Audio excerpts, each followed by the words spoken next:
Bihar police previous year question paper को हम लोग देखने वाले हैं। Hello friends, welcome to the success Kendra. Friends देखिए, बिहार पुलिस कांस्टेबल की 19,838 पदों पर जो वैकेंसी 2025 में आई हुई है, उसके लिए Bihar police previous year question को हम लोग डिस्कस करेंगे।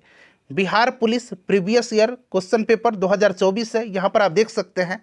और ये बिहार पुलिस का 18/8/2024 का प्रीवियस ईयर का क्वेश्चन पेपर है। इससे पहले मैंने आपको 7/8/2024 और 11/8/2024 का बिहार पुलिस का प्रीवियस ईयर का क्वेश्चन पेपर मैंने आपको कवर करा दिया था। जिन्होंने नहीं देखा है ज़रूर देख लीजिएगा, लिंक आपको डिस्क्रिप्शन बॉक्स में मिल जाएगा। चलिए स्टार्ट करते हैं फ्रेंड्स। थोड़ा सा मैं जूम करता हूं ताकि आपको स्पष्ट रूप से दिखाई दे। चलिए पहला प्रश्न देखिएगा क्या पूछा गया है। एक बार सभी लोग प्लीज़ पहले सेशन को लाइक कर दीजिए, और फ्रेंड्स जब सेशन समाप्त हो जाएगा तो प्लीज़ इसे शेयर ज़रूर करिएगा। चलिए देखिए, पहला प्रश्न पूछा गया है कि भगवान बुद्ध का जन्म कहाँ हुआ था। भगवान बुद्ध का जन्म कहाँ हुआ था? अगर आप आंसर जानते हैं तो कमेंट करते चलिएगा। और देखिए, इस पेपर को एक एग्ज़ाम के तौर पर लगाइए। ऐसा समझिए कि आप एग्जामिनेशन हॉल में बैठे हुए हैं और पेपर दे रहे हैं, और ईमानदारी पूर्वक सेशन के एंड में आप सभी लोग अपना अपना स्कोर जो है कमेंट करके ज़रूर बताइएगा। देखिए, बात करते हैं भगवान बुद्ध की, ठीक है ना। तो ध्यान रखिएगा, गौतम बुद्ध का जन्म हुआ था 563 ईसा पूर्व में। याद रखिएगा, इनका जन्म कब हुआ था? तो 563 ईसा पूर्व में कपिल वस्तु के लुम्बिनी में हुआ था। और ये पड़ता कहाँ पर है? तो नेपाल में है। क्लियर? अच्छा, गौतम बुद्ध को जो है लाइट ऑफ एशिया कहा जाता है। यहाँ मैं लिखता हूँ, गौतम बुद्ध को लाइट ऑफ एशिया कहा जाता है। हिंदी में कहा जाता है एशिया का ज्योतिपुंज। क्लियर? याद रखिएगा। साथ ही साथ फ्रेंड्स और पॉइंट मैं बता रहा हूँ, ध्यान रखिएगा। इनके पिता का नाम पूछा जाएगा तो इनके पिता का नाम याद रखिएगा क्या है? सुदोधन था। और इनकी माता का नाम माया देवी। इनकी माता का नाम माया देवी, ठीक है। अच्छा फ्रेंड्स, ये भी पूछा जाता है कि इनके जन्म से संबंधित जो प्रतीक चिन्ह है वो क्या है। तो इनके जन्म से संबंधित प्रतीक चिन्ह जो है ये कमल एवं सांड है। कमल एवं सांड ये इनके जन्म का प्रतीक चिन्ह है, ठीक है। अच्छा, मृत्यु का पूछा जाएगा तो स्तूप है। मृत्यु का प्रतीक चिन्ह स्तूप है। अच्छा, गृह त्याग का प्रतीक चिन्ह क्या है? तो घोड़ा गृह त्याग का प्रतीक चिन्ह है, ठीक है। अच्छा, इनकी जो ज्ञान प्राप्ति हुई थी, ज्ञान का प्रतीक चिन्ह क्या है? तो पीपल है, या फिर कहीं कहीं आपको बोधि वृक्ष भी मिलेगा। तो पीपल और बोधि वृक्ष दोनों याद रखिएगा। निर्वाण का प्रतीक चिन्ह क्या है? तो निर्वाण का प्रतीक चिन्ह जो है पद चिन्ह है। क्या है? पद चिन्ह जो है ये इनके निर्वाण का प्रतीक चिन्ह है। तो सब कुछ आपको ध्यान रखना है, ठीक है। चलिए देखिए, अगला प्रश्न पूछा गया कि हड़प्पा सभ्यता की खोज किसने किया था। हड़प्पा सभ्यता की खोज जो है दयाराम साहनी ने किया था। दयाराम साहनी ने किया है कब? तो 1921 में, ठीक है। अच्छा, राखाल दास बनर्जी ने है मोहनजोदड़ो की खोज किया था इन्होंने 1922 में। और यहाँ पर रंगनाथ राव देख रहे हैं, इन्होंने रंगपुर की खोज किया था, ठीक है ना। रंगपुर की खोज, रंगपुर कहाँ पर पड़ता है? तो गुजरात में, ठीक है। चलिए, अच्छा हड़प्पा जो है ये किस नदी के किनारे है? तो हड़प्पा जो है फ्रेंड्स ये याद रखिएगा रावी नदी के किनारे है। और मोहनजोदड़ो किस नदी के किनारे है? तो मोहनजोदड़ो सिंधु नदी के किनारे है। इससे पहले मैंने आपको 7 अगस्त 2024 का पेपर कराया हुआ है, साथ ही साथ 11 अगस्त 2024 का भी पेपर करा दिया था। तो अगर आपने नहीं देखा है तो देखिएगा, लिंक डिस्क्रिप्शन बॉक्स में आपको मिल जाएगा। देखिए, भारत का नेपोलियन किसे कहा जाता है? भारत का नेपोलियन, तो फ्रेंड्स देखिए ये समुद्रगुप्त को कहा जाता है। समुद्रगुप्त ने आर्यावर्त के 9 शासकों और दक्षिणावर्त के 12 शासकों को पराजित किया था। इसीलिए जो है इन्हीं विजय के कारण इसको जो है क्या कहा जाता है? भारत का नेपोलियन कहा जाता है। अच्छा, ये जो समुद्रगुप्त जो था ये विष्णु का उपासक था। किसका? विष्णु का उपासक था। साथ ही साथ देखिए इसके दरबारी कवि कौन थे? तो हरिसेन थे। कौन थे? हरिसेन थे। और हरिसेन से आपको याद होगा कि इन्होंने जो है, आपको अच्छे तरीके से याद होगा कि हरिसेन इलाहाबाद प्रशस्ति लेख की रचना किया था इन्होंने। इलाहाबाद प्रशस्ति लेख की रचना किसने किया था? तो हरिसेन ने किया था। क्लियर? चलिए, उसके बाद ये वाला क्वेश्चन देखिए मैथ के प्रश्न है, इसको आप खुद से सॉल्व करेंगे। मैं बता देता हूँ थोड़ा सा। देखिए यहाँ पर आप क्या देख रहे हैं, ये ए स्क्वायर हो जाएगा और ये बी स्क्वायर हो जाएगा, यानी कि ए स्क्वायर माइनस बी स्क्वायर हो गया ना। इसका फॉर्मूला क्या होता है? ए प्लस बी इंटू ए माइनस बी होता है। तो यहाँ पर ए क्या है आप देख सकते हैं, क्या है? 796 है, प्लस बी कितना है? 204 है। तो ये प्लस बी हो गया। एक बार ए माइनस बी करेंगे तो 796 माइनस 204 कर लीजिए, ठीक है। अब यहाँ पर देखिए 796 प्लस 204 ये कितना हो जाएगा? तो फ्रेंड्स ये आपका हो जाएगा 1000, ठीक है ना, 1000, ठीक है, गुना, अब देखिए 796 माइनस 204 कितना हो जाएगा, तो ये 592 हो जाएगा।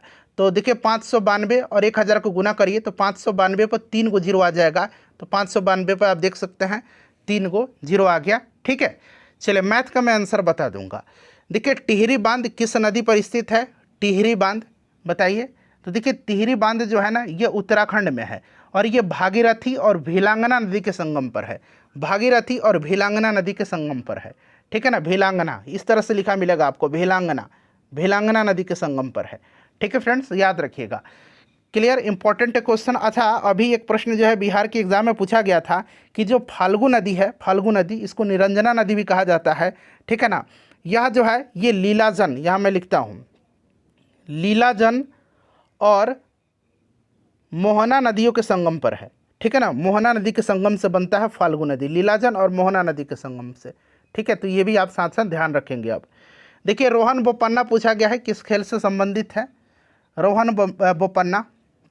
तो फ्रेंड्स ये टेनिस के प्रसिद्ध भारतीय खिलाड़ी हैं, तो यहाँ पर देखिए टेनिस राइट आंसर हो जाएगा। अगला प्रश्न देखिएगा कि बारदोली सत्याग्रह कब हुआ था, बारदोली सत्याग्रह। और फ्रेंड्स ध्यान दीजिए, कल मैं आपको जो है पूरा हिस्ट्री, जितना भी हिस्ट्री बिहार पुलिस में पूछा गया है, हिस्ट्री के क्वेश्चन 2010 से लेकर के 2024 तक में, कल मैं आपको मैराथन सेशन कराऊंगा और इसी प्रकार से सभी सब्जेक्ट में आपको कवर करवाऊंगा। बिहार पुलिस 2025 की, बिहार पुलिस 19,838 पद की बेहतरीन तैयारी कराई जाएगी। चैनल को सब्सक्राइब जरूर कर लीजिएगा। तो देखिए बारदोली सत्याग्रह की बात करते हैं फ्रेंड्स। तो देखिए बारदोली सत्याग्रह जो है ये हुआ था 1928 में। ठीक है, गुजरात के किसानों का लगान वृद्धि के विरुद्ध में यह आंदोलन था, सरदार पटेल के नेतृत्व में। ठीक है, अच्छा एक खेड़ा सत्याग्रह है, खेड़ा सत्याग्रह कब हुआ था, तो 1918 में हुआ था। चंपारण सत्याग्रह कब हुआ था, 1917 में हुआ था। आगे मिलेगा, आगे भी इसके बारे में हम चर्चा करेंगे। भारत की वित्तीय राजधानी कहाँ पर है, भारत की वित्तीय राजधानी, तो ये अच्छे तरीके से आपको याद होगा, भारत की वित्तीय राजधानी जो है ये मुंबई है। ठीक है ना, मुंबई है। क्लियर, अच्छा यहीं पर जो है आपको आरबीआई है, उसके बाद बॉम्बे स्टॉक एक्सचेंज है, नेशनल स्टॉक एक्सचेंज है, ये सब महत्वपूर्ण आर्थिक और वित्तीय संस्थाएं यहीं पर हैं। ठीक है, तो यहाँ पर मुंबई राइट आंसर हो जाएगा। चलिए उसके बाद देखिएगा कि फ्रांस की राज्य क्रांति कब हुई थी, फ्रांस की राज्य क्रांति बड़ा इंपॉर्टेंट है। तो देखिए फ्रांस की राज्य क्रांति जो हुई थी ये 1789 में हुई थी। ठीक है, इंपॉर्टेंट है। और उस समय फ्रांस का शासक कौन था, तो उस समय फ्रांस में शासन किसका था, तो लुई 16वां का, लुई 16वां उस समय फ्रांस का शासक था। और ध्यान रखिएगा समानता, स्वतंत्रता और बंधुत्व का नारा फ्रांस की राज्य क्रांति की ही देन है। ठीक है, चलिए उसके बाद देखिएगा कि मृत कोशिका की खोज किसने किया था। अच्छा आज ही मैंने कराया था 11/8/2024 का क्वेश्चन पेपर था बिहार पुलिस का, उसमें जीवित कोशिका पूछा गया था, जीवित कोशिका की खोज किसने किया था। तो मैंने गलती से आपको रॉबर्ट हुक बता दिया था। ठीक है ना, बट जीवित कोशिका की खोज लीवेनहॉक ने किया था। किसने किया था, लीवेनहॉक ने किया था, लीवेनहॉक ने। ठीक है ना, लीवेनहॉक ने किया था, याद रखिएगा लीवेनहॉक ने किया था जीवित कोशिका की खोज। क्लियर, अब यहाँ पर देखिए मृत कोशिका, तो ये रॉबर्ट हुक ने किया था। ठीक है ना, रॉबर्ट हुक ने किया था, याद रखिएगा। ठीक है, चलिए ग्रेगर मेंडल के बारे में मैंने बताया भी था आपको कि इनको जो है अनुवांशिकी का जनक कहा जाता है। लुई पास्चर ने किण्वन का खोज किया था और पास्चुराइजेशन का खोज किया था। ठीक है, चलिए वंदे मातरम के लेखक कौन है, वंदे मातरम के लेखक कौन है, तो ये बंकिम चंद्र चटर्जी हैं। क्लियर, जिसे उन्होंने अपने उपन्यास आनंद मठ में वर्णित किया है, ध्यान रखिएगा।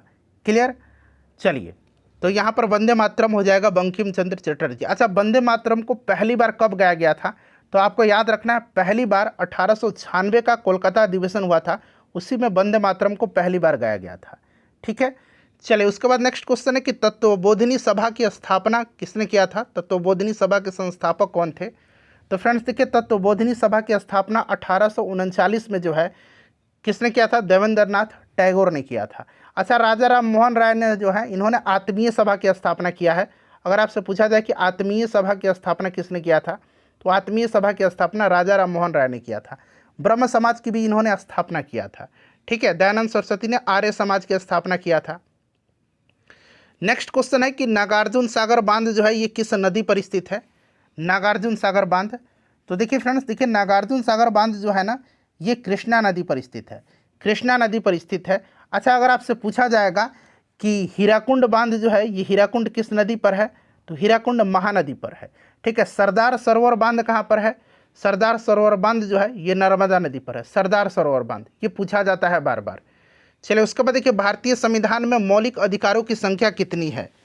बताइए, भारतीय संविधान में मौलिक अधिकारों की संख्या कितनी है? तो मौलिक अधिकारों की संख्या अभी वर्तमान में 6 है। ठीक है ना।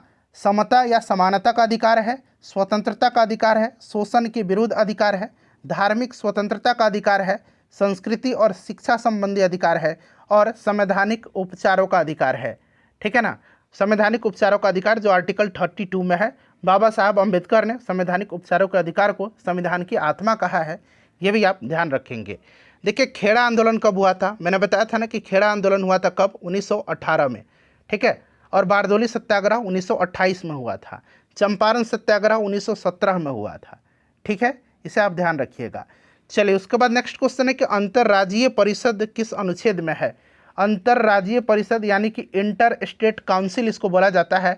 इसका गठन किया गया था पहली बार 1990 में। ठीक है, 1990 में। और ये किस आर्टिकल में है ये आपसे पूछा गया है। तो फ्रेंड्स ये आपका 263 में है। ठीक है ना, 263 में है। ये बड़ा इंपॉर्टेंट है। 280, तो 280 में वित्त आयोग के गठन का प्रावधान है, वित्त आयोग से संबंधित है। ठीक है, चलिए उसके बाद देखिएगा कि कंप्यूटर की अस्थाई मेमोरी क्या है? कंप्यूटर की अस्थाई मेमोरी जो है ये रोम है, रीड ओनली मेमोरी। ठीक है ना, ये है रैंडम एक्सेस मेमोरी। क्लियर। चलिए उसके बाद नेक्स्ट क्वेश्चन करेंगे कि वायु क्या है? वायु क्या है फ्रेंड्स? वायु एक तरह का गैसीय मिश्रण है। तो ये एक तरह का मिश्रण है वायु। ऑप्शन सी राइट आंसर हो जाएगा। 78% क्या होता है इसमें? नाइट्रोजन होता है। ठीक है, 21% ऑक्सीजन होता है। इंपॉर्टेंट है, याद रखिएगा। चलिए नेक्स्ट क्वेश्चन कर लेंगे कि अनुच्छेद 343 का संबंध किससे है? देखिए, अनुच्छेद 343 जो है ना, ये संबंधित है संघ की राजभाषा से। और देखिए, राजभाषा जो है संविधान के किस भाग में है? तो संविधान के भाग 17 में है। अनुच्छेद 343 जो है ये संघ की राजभाषा से है। तो भाग भी आप याद रखिएगा। ठीक है ना फ्रेंड्स। चलिए उसके बाद देखिएगा कि वर्तमान में लोकसभा की कुल कितनी सीटें हैं? बताइए, वर्तमान में लोकसभा की जो है कुल कितनी सीटें हैं? तो वर्तमान में 543 है। ठीक है, 543 है। चलिए, और लोकसभा के अधिकतम जो है सदस्यों की संख्या 550 हो सकती है। चलिए उसके बाद नेक्स्ट क्वेश्चन कर लेंगे कि SEZ का फुल फॉर्म क्या है? सेज का फुल फॉर्म तो स्पेशल इकोनॉमिक जोन होता है। स्पेशल इकोनॉमिक जोन, ये वाला ऑप्शन भी राइट आंसर हो जाएगा। ठीक है, भारत सरकार ने जो है 2005 में सेज की स्थापना किया था, स्पेशल इकोनॉमिक जोन की स्थापना किया था। और सेज जो होता है यह एक ऐसा क्षेत्र होता है जहां वस्तुओं और सेवाओं के विनिर्माण और निर्यात के लिए उद्योग स्थापित किए जाते हैं। नेक्स्ट क्वेश्चन है, राष्ट्रीय डॉल्फिन दिवस कब मनाया जाता है? राष्ट्रीय डॉल्फिन दिवस को प्रत्येक वर्ष 5 अक्टूबर के दिन मनाया जाता है। 5 अक्टूबर 2009 को गंगा डॉल्फिन को राष्ट्रीय जलीय जीव घोषित किया गया था। ठीक है ना, 5 अक्टूबर के दिन।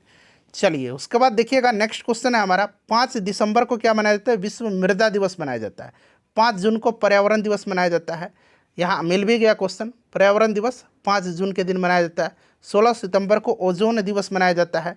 22 अप्रैल को क्या मनाया जाता है? तो पृथ्वी दिवस मनाया जाता है। ठीक है, और 2 अक्टूबर को अंतर्राष्ट्रीय अहिंसा दिवस मनाया जाता है। देखिए, कौन सा तरंग जो है अल्ट्रासोनिक है? बताइए, पराश्रव्य आप कह सकते हैं, अल्ट्रासोनिक। तो अल्ट्रासोनिक जो है इसमें से आपका सोनार में इस्तेमाल किया जाता है। सोनार में, सोनार का फुल फॉर्म क्या होता है? तो याद रखिएगा, फुल फॉर्म पूछा जा सकता है, sound navigation and ranging. Sound navigation and ranging, ranging, ठीक है ना, रेंजिंग याद रखिएगा। क्लियर। चलिए, बजट का उल्लेख किस अनुच्छेद में है? बजट का उल्लेख जो है किस अनुच्छेद में है? बताइए। तो देखिए, बजट का उल्लेख जो है ये आर्टिकल 112 में है। ठीक है ना। अच्छा, धन विधेयक की परिभाषा का उल्लेख अनुच्छेद 110 में है। ठीक है, इसे भी आप याद रखेंगे। चलिए, भारत में उच्च न्यायालयों की संख्या कितनी है? अभी वर्तमान की बात करते हैं तो वर्तमान में भारत में टोटल हाई कोर्ट जो है ये 25 है। ठीक है, 25 है, याद रखिएगा। क्लियर। चलिए उसके बाद नेक्स्ट क्वेश्चन हमारा, किस मुगल शासक ने साहू को मुक्त कर दिया था? किस मुगल शासक ने शाहू को मुक्त कर दिया था? तो देखिए, मुगल शासक औरंगजेब ने जो है संभाजी के साथ उनके बेटे छत्रपति शाहू को बंदी बना लिया था और 18 वर्षों तक बंदी जीवन बिताने के बाद 1707 में जो है औरंगजेब की मृत्यु के बाद, 1707 में औरंगजेब मर गया था। औरंगजेब की मृत्यु के बाद जो है उसका उत्तराधिकारी जो मुअज्जम हुआ था उसी ने मुक्त कर दिया था। देखिएगा, विटामिन की खोज किसने किया था? तो विटामिन की खोज किया था फंक ने। किसने किया था विटामिन की खोज? विटामिन की खोज फंक ने किया था। अच्छा, एक पूछा जाता है कि जल में घुलनशील विटामिन कौन से हैं? जल में घुलनशील विटामिन तो विटामिन बी और सी हैं। और वसा में घुलनशील विटामिन कौन से हैं? तो वसा में घुलनशील विटामिन जो है, बाकी जो बच गया आपका ए, डी, ई, के, ठीक है ना, ये वसा में घुलनशील विटामिन है। चलिए, उसके बाद देख लीजिए, इसका आंसर मैं आपको बता देता हूँ। इसका राइट आंसर आपका हो जाएगा 24, ठीक है। चलिए, उसके बाद देख लीजिएगा कि बिहार का शोक किसे कहा जाता है? तो ये कोसी को कहा जाता है बिहार का शोक, ठीक है। चलिए, कोसी यहाँ पर राइट आंसर हो जाएगा। और कोसी जो है कुर्सेला में, कटिहार में पड़ता है कुर्सेला, कुर्सेला में आकर के गंगा नदी में मिल जाती है। तो ये जगह भी आप याद रखेंगे। चलिए, उसके बाद देखिए, धोवन सोडा का यानी कि जो वाशिंग सोडा है, वाशिंग सोडा का केमिकल फार्मूला पूछा गया, रासायनिक नाम, रासायनिक सूत्र। तो रासायनिक नाम इसका क्या होगा? रासायनिक नाम पूछेगा तो सोडियम कार्बोनेट होगा, और रासायनिक सूत्र पूछेगा तो Na2CO3 इंटू 10H2 अगर कंप्लीट कर लेंगे तो और भी ज़्यादा बेटर होगा, बट ये भी ठीक है, ठीक है। अच्छा, खाने वाला जो है बेकिंग सोडा, उसका नाम होता है क्या? बताइए, उसका नाम होगा आपका सोडियम बाइकार्बोनेट, NaHCO3 उसका फॉर्मूला होता है, ठीक है। चलिए, इसका आंसर मैं आपको बताता हूँ। राइट आंसर आपका हो जाएगा 12 सेकंड हो जाएगा, 12 सेकंड, ठीक है। चलिए, उसके बाद देखिए, हिमालय किस प्रकार का पर्वत है? हिमालय जो है ये किस प्रकार का पर्वत है? तो हिमालय जो है ये नवीन बलित पर्वत है। नवीन बलित पर्वत, बलित पर्वत तो है ही, बट आप नवीन भी याद रखिएगा, नवीन बलित पर्वत है, ठीक है। चलिए, उसके बाद अगला प्रश्न है हमारा कि पटना का गोलघर का निर्माण जो है किसने किया था? पटना के गोलघर का निर्माण जो है किसने किया था? बताइए। तो देखिए फ्रेंड्स, 1786 में जो है इसका निर्माण जॉन गास्टिन के द्वारा किया गया था। जॉन गास्टिन यहाँ पर राइट आंसर हो जाएगा। चलिए, उसके बाद देखिए, मौलिक कर्तव्यों को संविधान के किस संशोधन द्वारा शामिल किया गया? मौलिक कर्तव्य को बताइए। तो फ्रेंड्स, मौलिक कर्तव्यों को 42वां संविधान संशोधन के द्वारा जो है इसको शामिल किया गया था, ठीक है। मौलिक कर्तव्य को ध्यान रखिएगा, ठीक है। और इसमें टोटल 10 मौलिक कर्तव्य हैं, 10 मौलिक कर्तव्यों को शामिल किया गया था। और वर्तमान में अब टोटल हो गया है कितना? 11 मौलिक कर्तव्य हो गया है। इसे भी आप याद रखिएगा, ठीक है। चलिए, और इसको जो है संविधान के भाग 4 क के अनुच्छेद 51 क के अंतर्गत जो है इसको रखा गया है। चलिए, उसके बाद देख लीजिएगा कि बिहार में कृषि पर आश्रित लोगों की संख्या प्रतिशत में कितनी है? बताइए। तो देखिए फ्रेंड्स, अगर हम यहाँ पर बात करते हैं तो 78.6% ऑप्शन के अकॉर्डिंग हो जाएगा, ठीक है। जीवन का अधिकार किस अनुच्छेद में है? जीवन का अधिकार, तो जीवन का अधिकार जो है यह आर्टिकल 21 में है, ठीक है ना। 14 में क्या है? आर्टिकल 14 में तो विधि के समक्ष समानता का अधिकार है। अनुच्छेद 19 में क्या है? तो स्वतंत्रता का अधिकार है। और 32 में संवैधानिक उपचारों का अधिकार है। चलिए, उसके बाद देखिएगा, राष्ट्रपति अपना त्यागपत्र किसे देते हैं? तो राष्ट्रपति अपना त्यागपत्र जो है ये किसे देते हैं? तो ये उपराष्ट्रपति को देते हैं, ठीक है। उपराष्ट्रपति यहाँ पर करेक्ट आंसर हो जाएगा। अच्छा, लोकसभा का अध्यक्ष जो होता है, लोकसभा का अध्यक्ष, ये किसको त्यागपत्र देगा? तो लोकसभा के उपाध्यक्ष को, ठीक है ना, लोकसभा के उपाध्यक्ष को, ध्यान रखिएगा। चलिए, उसके बाद देखिए, लिच्छवी स्तूप जो है ये बिहार के किस जिला में है? इस तरह का प्रश्न बड़ा पूछा गया था। लिच्छवी स्तूप जो है ये कहाँ पर है? तो फ्रेंड्स, ये वैशाली में पड़ता है, वैशाली में है। सुंदरवन किस राज्य में स्थित है? तो सुंदरवन मैनग्रोव फॉरेस्ट आपने पढ़ा होगा, ये पश्चिम बंगाल में है, ठीक है ना। मैनग्रोव वन क्षेत्र है ये। यह गंगा ब्रह्मपुत्र नदी की डेल्टा क्षेत्र में स्थित एक राष्ट्रीय उद्यान, बाघ अभयारण्य और बायोस्फीयर रिजर्व भी है ये, ठीक है। तो ये पश्चिम बंगाल हो जाएगा। अच्छा, मैंने बताया था कि बुक्सा टाइगर रिजर्व कहाँ पर है? तो ये भी पश्चिम बंगाल में है, बुक्सा टाइगर रिजर्व, ठीक है। खिलाफत समिति का गठन कहाँ हुआ था? खिलाफत समिति का गठन कहाँ पर हुआ था?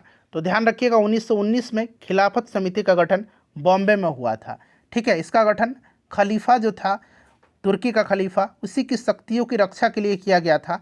और इस आंदोलन में मोहम्मद अली और शौकत अली दो बंधु थे, उन्होंने अहम योगदान दिया था।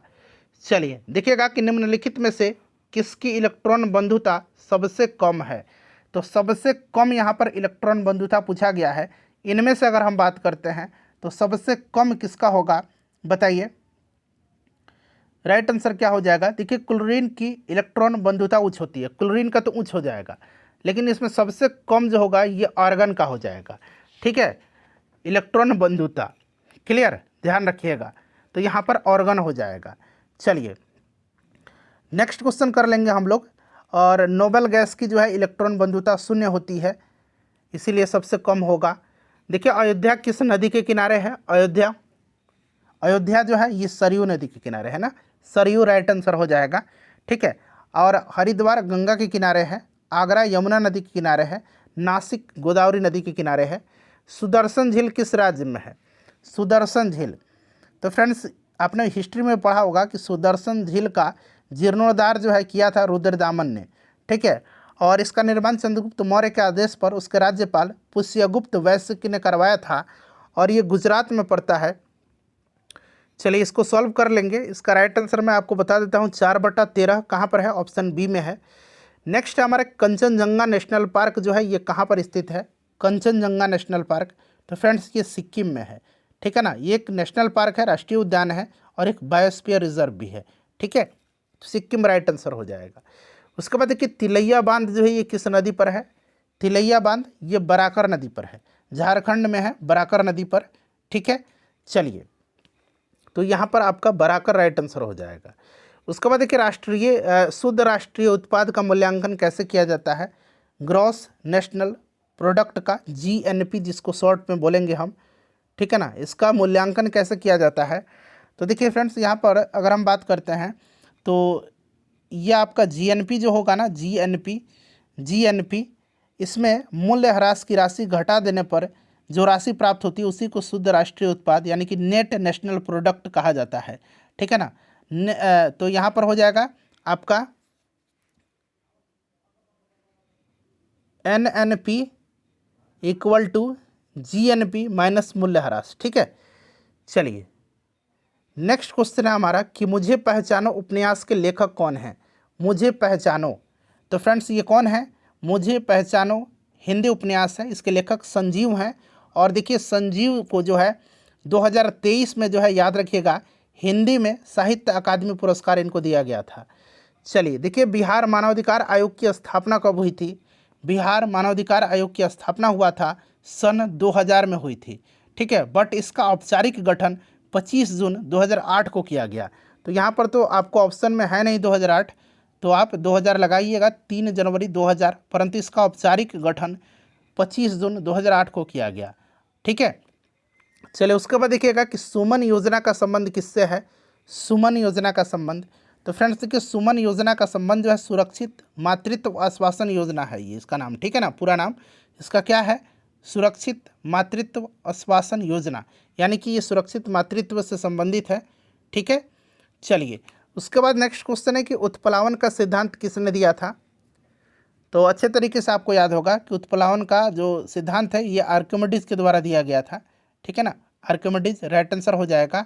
आर्किमिडीज के उत्प्लावन के सिद्धांत के अनुसार किसी तरल में तैरती वस्तु पर लग रहा उत्प्लावन बल उस वस्तु द्वारा विस्थापित तरल के भार के बराबर होती है। तो यहाँ पर देखिए आर्किमिडीज हो जाएगा। देखिए भारत की स्थलीय सीमा कितने देशों से मिलती है, तो भारत जो है 7 देशों के साथ स्थलीय सीमा साझा करता है। सबसे ज़्यादा किसके साथ करता है, बांग्लादेश के साथ, सबसे कम अफगानिस्तान के साथ। ठीक है, चलिए उसके बाद देखिएगा कि बिहार का लिंगानुपात जनगणना 2011 के अनुसार कितना है। तो लिंगानुपात बिहार में कितना है, 918 है। ठीक है, 918 क्लियर। अच्छा शिशु लिंगानुपात पूछेगा तब 935 याद रखेंगे, बट लिंगानुपात पूछेगा तो 918 याद रखिएगा। बिहार का लिंगानुपात 918 है, और सबसे ज़्यादा लिंगानुपात वाला जिला गोपालगंज है, और सबसे कम लिंगानुपात वाला जिला मुंगेर है। सबसे ज़्यादा गोपालगंज और सबसे कम मुंगेर का है। ठीक है ना। ट्रांजिस्टर की खोज किसने किया था। अब देखिए यहाँ पर आपने ट्रांजिस्टर की खोज में आपने शॉकले भी पढ़ा होगा, इस तरह से आपने पढ़ा होगा शॉकले। ठीक है ना, बट 3 नाम मैं बता रहा हूँ। एक नाम आपका विलियम शॉकले का हो गया, एक नाम यहाँ पर आपका हो गया इसमें से कौन सा, तो एक आपका कहाँ पर है, हाँ यहाँ पर एक जॉन बार्डिन हो गया, 2 नाम हो गया। और तीसरा नाम भी आप याद रखिएगा, वाल्टर ब्रेटन। वाल्टर ब्रेटन, ये ट है, वाल्टर ब्रेटन, ठीक है ना। 3 नाम, जॉन बार्डिन, उसके बाद विलियम साकले और वाल्टर ब्रेटन, ट्रांजिस्टर की खोज किया था, ठीक है। चलिए देखिए, अनुवांशिकी के जनक, तो मैंने आपको बताया था ना कि अनुवांशिकी का जनक ग्रेगर जॉन मेंडल को कहा जाता है, ठीक है। किसको कहा जाता है, ग्रेगर जॉन मेंडल को कहा जाता है, ठीक है। इन्होंने मटर के पौधे पर शोध करके अनुवांशिकी संबंधी नियम को प्रतिपादित किया था। किस चीज़ के पौधे पर, तो मटर के पौधे पर, ये भी याद रखिएगा। उसके बाद देखिए, अंकलेश्वर तेल शोधक कारखाना कहाँ है, तो अंकलेश्वर जो है ये पड़ता है गुजरात में, ठीक है ना, गुजरात राइट आंसर हो जाएगा। अच्छा, दिग्बोई अगर पूछेगा, दिग्बोई तेल शोधक कारखाना कहाँ पर है, दिग्बोई बड़ा पूछता है, दिग्बोई कहाँ पर है, तो दिग्बोई असम में है, ये भी आप ध्यान रखिएगा, दिग्बोई असम में है, ठीक है। चलिए देखिएगा, सबसे कम अंतर्वान्विक बल जो है किस में होता है, सबसे कम, तो सबसे कम अंतर्वान्विक बल जो होगा ये किस में होगा, बताइए। अच्छा, ठोस में अंतराण्विक बल सर्वाधिक होता है, ठीक है ना, गैस में सबसे कम हो जाएगा। चलिए उसके बाद नेक्स्ट क्वेश्चन कर लेंगे कि बेलाडीला जो है किसके लिए प्रसिद्ध है। बेलाडीला खदान जो है ये छत्तीसगढ़ में पड़ता है और ये लौह इसके लिए फेमस है, बेलाडीला, ठीक है ना। चलिए उसके बाद देखिएगा कि आयोडीन का प्राथमिक स्रोत क्या है। आयोडीन का, तो जो समुद्री घास होते हैं, समुद्री खरपतवार होते हैं, ये आयोडीन के प्राथमिक स्रोत होते हैं, ठीक है। चलिए, रासायनिक ऊर्जा को विद्युत ऊर्जा में परिवर्तित करने वाली युक्ति कहलाती है, रासायनिक को विद्युत में। अब बताइए, रासायनिक को विद्युत में, तो यानी कि आपका विद्युत कोष है, विद्युत सेल है, सेल कहिए आप, ठीक है ना, बैटरी है, ये रासायनिक को विद्युत ऊर्जा में परिवर्तित करता है, ठीक है। चलिए उसके बाद देखिए, प्रधानमंत्री रोजगार योजना की शुरुआत कब हुई थी।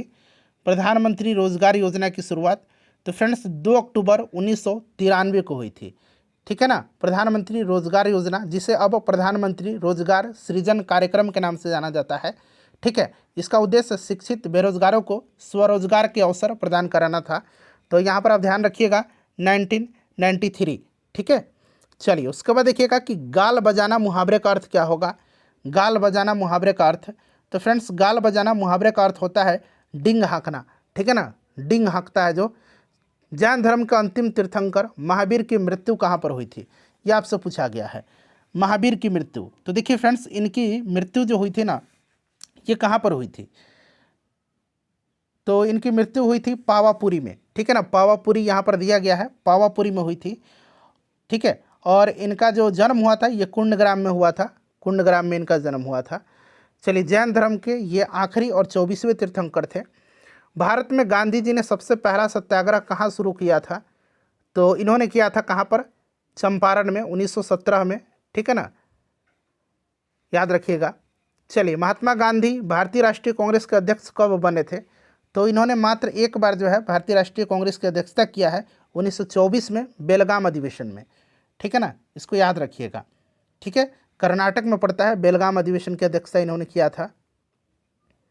चलिए उसके बाद देखिएगा कि भगवान बुद्ध ने अपना पहला धर्मोपदेश जो है कहाँ पर दिया था, तो इन्होंने पहला अपना धर्मोपदेश ऋषिपत्तनम में दिया था, सारनाथ में, ऋषिपत्तनम भी कहा जाता है, ठीक है। तो इसे भी ध्यान रखिएगा, इसको बौद्ध ग्रंथ में धर्मचक्र प्रवर्तन कहा गया है, ठीक है। और इन्होंने अपना धर्मोपदेश जो है पाली भाषा में दिए हैं, पाली भाषा में, ठीक है। चलिए, पराक्रम दिवस कब मनाया जाता है, पराक्रम दिवस, तो फ्रेंड्स ये मनाया जाता है 23 जनवरी के दिन, पराक्रम दिवस, ठीक है। चलिए उसके बाद अगला प्रश्न करेंगे।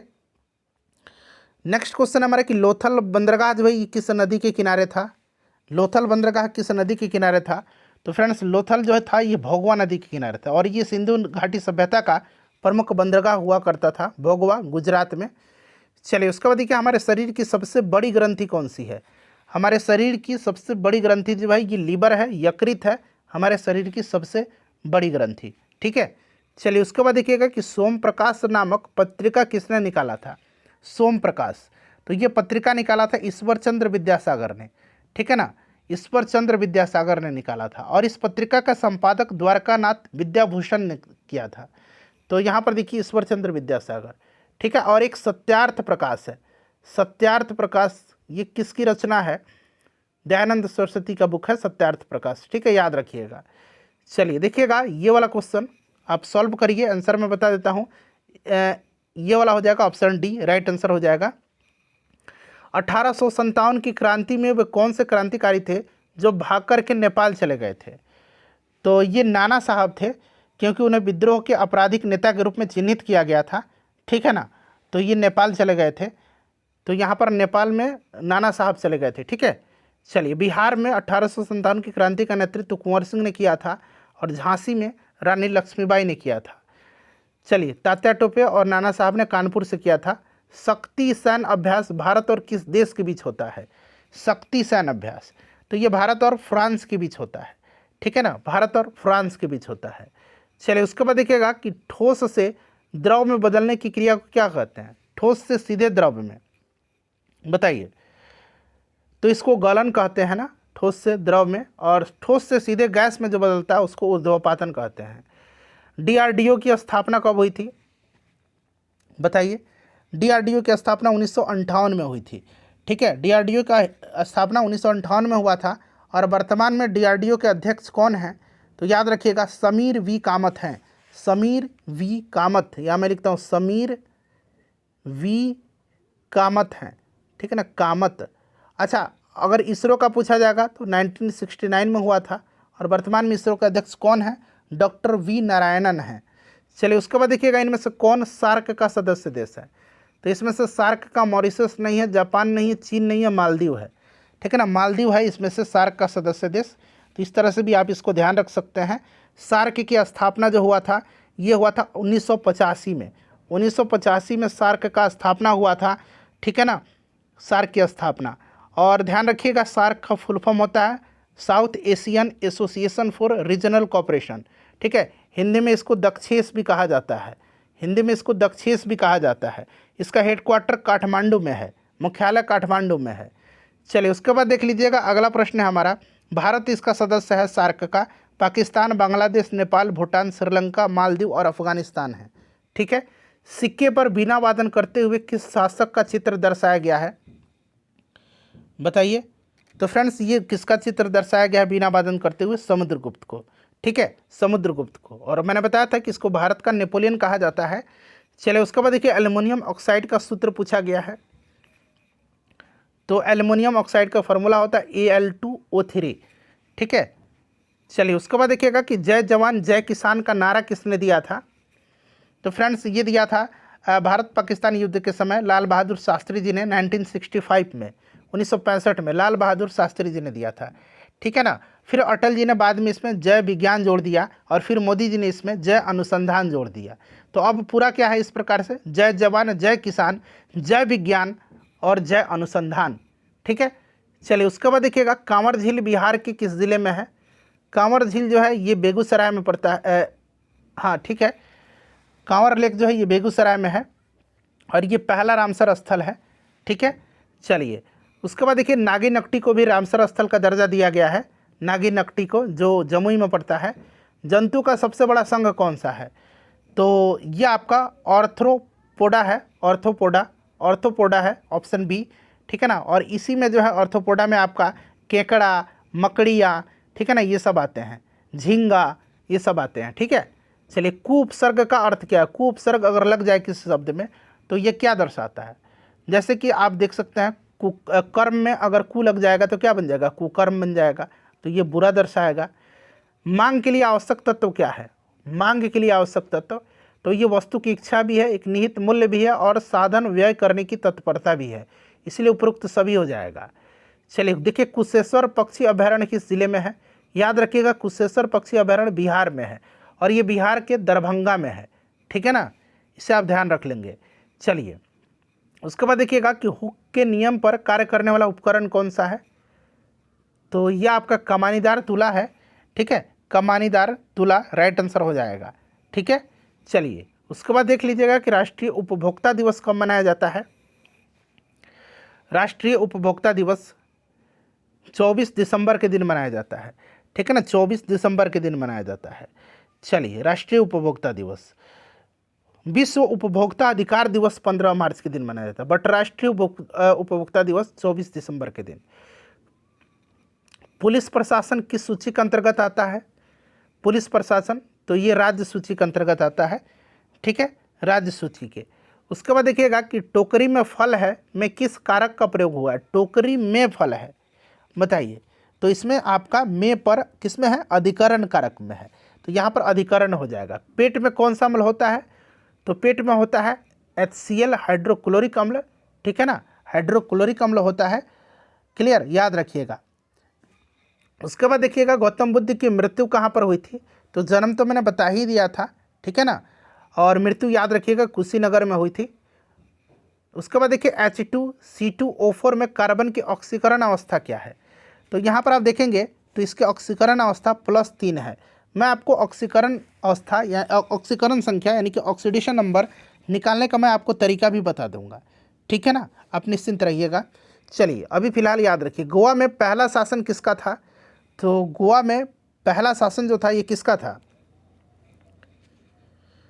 पुर्तगालियों का शासन था गोवा में, ठीक है ना। किसका था गोवा में पहला शासन? तो याद रखेंगे गोवा में पुर्तगालियों का शासन था, ठीक है। और 1961 में जो है गोवा को पुर्तगालियों से आज़ाद कराया गया। तो यहाँ पर गोवा में पुर्तगालियों का था। आजीवन में कौन सा समास है? आजीवन में तो जीवन भर यानी कि अव्ययी समास है। कौन सा शब्द भाववाचक संज्ञा है यहाँ पर? तो यहाँ पर ममता भाववाचक संज्ञा, ममता प्रेम, ठीक है ना, ये भाववाचक संज्ञा है। अच्छा, ये आलस जो होता है ना, आलस से आलस्य बना है, इसीलिए अगर इसमें सुटेबल आंसर की बात करते हैं तो ममता होगा। उसके बाद देखिए a gathering of people at a place of worship is called, one word substitution है, इसको कहा जाता है, क्या कहा जाता है? इसको कहा जाता है कॉन्ग्रीगेशन, ठीक है ना। तो ऑप्शन बी यहाँ पर राइट आंसर हो जाएगा। उसके बाद देखिए फिल इन द ब्लैंक्स है, टू टेक द, खाली स्थान दिया गया बाय द हॉर्न्स, ठीक है ना। तो to take the bull by the horns, ठीक है, ये एक तरह का इडियम फ्रेज है, किसी कठिन या खतरनाक स्थिति का साहस के साथ मुकाबला करना, ठीक है ना, यहाँ पर बुल हो जाएगा। चलिए उसके बाद देखिएगा कि which one is incorrectly spelled word, मतलब गलत कौन सा इसमें से लिखा गया है? तो आप देख सकते हैं इसमें से अगर हम बात करें तो कौन सा गलत है? सेक्रेट गलत लिखा गया है। सेक्रेट को कैसे लिखेंगे? सेक्रेट इस तरह से सही लिखा जाता है, ठीक है ना, तो ये गलत है सेक्रेट। अच्छा, विच वन इज नाउन, इसमें से नाउन कौन सा है? तो आप देखेंगे इसमें एबिलिटी जो है ना, एबिलिटी ये नाउन है या नहीं? बिल्कुल एबिलिटी नाउन है। एबिलिटी जो है ना, एबिलिटी ये आपका क्या है? नाउन है। बाकी आप देख सकते हैं एक्टिव है, ब्रीफ है, ये एडजेक्टिव है। अराइव जो है ये वर्ब है, ठीक है। चलिए उसके बाद देखिए ये आखिरी क्वेश्चन है, अपना स्कोर आप लोग कमेंट करके बता दीजिए। कह रहा है कि which word has the same form in singular and plural, मतलब सिंगुलर में और प्लुरल में कौन समान होता है, मतलब एक ही जैसा होगा। इसका सिंगुलर भी वही होगा और प्लुरल भी वही होगा, यानी कि एक वचन और बहुवचन दोनों का समान होता है। तो यहाँ ऑक्स का ऑक्सन हो जाता है, फादर इन लॉ का हो जाता है फादर्स इन लॉ, फादर्स यहाँ ऐसा लग जाता है। माउस का माइस हो जाता है, ठीक है ना। सिप का वैसा ही रहता है, सिप का सिंगुलर सिपी होता है और प्लुरल भी यही होता है, इसीलिए ऑप्शन डी राइट आंसर हो जाएगा। अपना स्कोर कमेंट कर दीजिए फ्रेंड्स, प्लीज़ लाइक कर दीजिए और इसको शेयर कर दीजिएगा।